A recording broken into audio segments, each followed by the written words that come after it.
Hi hello welcome to eagle media works. Warangal జిల్లాలో కొలువైన 800 ఏళ్ల నాటి రామప్ప ఆలయంలో అడుగడుగునా అద్భుతాలే.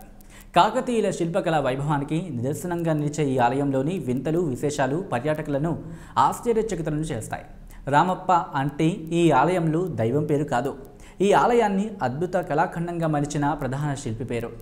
సాధారణంగా ఆలయాల్లో గర్భాలయాల్లో వెలుతురు తక్కువగా ఉంటుంది, కానీ రామప్ప ఆలయంలోని గర్భాలయంలో రాత్రి వేళల్లో మినహా రోజంతా వెలుతురు ఉంటుంది. ఇందుకు ఆలయంలో నిర్మించిన స్తంభాలే కారణమట. బయట ఉండే కాంతి నునుపైన స్తంభాలపై పరివర్తనం చెంది గర్భాలయంలో పడటం వల్ల ఆ వెలుతురు వస్తుందట. అంతేకాదు, ఈ ఆలయంలో ఉండే నందీశ్వరుడిని ఎటువైపు నుంచి చూసినా అది మన వైపే చూస్తున్నట్లు ఉంటుంది. అలాగే ఈ శివాలయాన్ని అంటే ఇక్కడున్న శివాలయాన్ని క్రీస్తు శకం 1213లో రేచర్ల రుద్రుడు కట్టించాన్ని ఇక్కడ దొరికిన రాతి శాసనాల్లో ఉంది. ఈ ఆలయం నిర్మాణం పూర్తి కావడానికి 40 ఏళ్లు పట్టిందట. ఈ ఆలయంలో ఎక్కడ చూసినా అద్భుత శిల్పకళ కట్టిపడేస్తుంది. ఈ ఆలయ గోపురం నిర్మాణానికి ఉపయోగించిన ఇటుకలు నీళ్ళల్లో వేస్తే తేలుతాయట.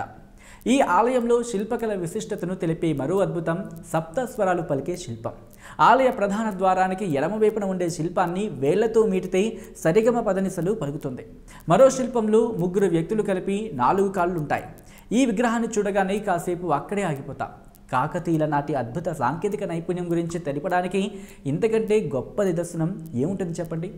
రామప్ప ఆలయానికి ఇరువైపులా కామేశ్వర కాటేశ్వర ఆలయాలు ఉన్నాయి. ప్రధాన ఆలయం నక్షత్రాకారం గద్దెపై ఉంది. ఆలయం చుట్టూ చెక్కిన 526 ఏనుగు విగ్రహాలు కనువిందు చేస్తాయి. ముఖ్యంగా ఆలయం లోపల గల నల్లరాతి స్తంభాలపై మలిచిన పురాణ గాథల శిల్పాలు అద్భుత అని అనిపిస్తాయి. గోపిక వస్త్రాపహరణం మొదలుకొని నరకాసుల వధ వరకు ఎన్నో గాథలను ఈ రాతి స్తంభాలపై చూడొచ్చు. రామప్ప దేవాలయం వరంగల్కు 68 కిలోమీటర్లు, హైదరాబాద్కు 257 కిలోమీటర్ల దూరంలో ఉంది. ఇక్కడికి వెళ్లేందుకు నిత్యం బస్సులు, ప్రైవేటు వాహనాలు అందుబాటులో ఉంటాయి. వసతి కోసం అక్కడ పర్యాటక శాఖ వారి హరిత హోటల్స్ అందుబాటులో ఉంటాయి. ఈ వీడియో కనుక మీకు నచ్చినట్లయితే లైక్ చేయండి, కమెంట్ చేయండి, షేర్ చేయండి. మరిన్ని ఇంట్రెస్టింగ్ స్టోరీస్ కోసం keep watching and stay tuned to eagle media works. Like and subscribe Eagle Media Works.